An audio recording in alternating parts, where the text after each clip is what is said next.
रहन का मकान क्या है? एक साहब मकान बनाना चाहते हैं, उनके पास पैसे न रहे, उन्होंने किसी को पकड़ लें, पकड़ के बोल रहे हैं 5 लाख रुपए दो, मकान बनाता हूं, तुमको दे देता हूं, रह जाओ, जब पैसे वापस करा चले जाना।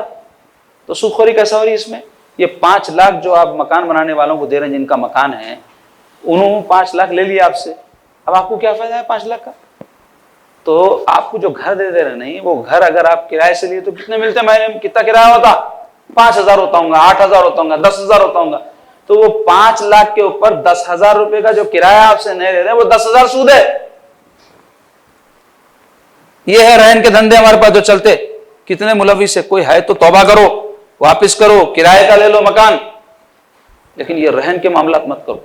हाँ, जो जायज रहन है वो इस हद तक है, किसी को कुछ पैसे दिए अपन, अपने को खतरा है नहीं देता कि नहीं की, तो बोलना डॉक्यूमेंट रखा दो हमारे पास, या घर का खुफल डाल के चाबी रखा दो, तो वो घर बरत नहीं सकते, आप इस्तेमाल नहीं कर सकते। आप इस्तेमाल करें तो वो जो कर्ज दिए उसका फायदा उठाना है, सूद है, नहीं मालूम लोगों को। तो इस वास्ते बोल रहा हूं, कोई मामला करे तो शरई रहनुमाई हासिल करो।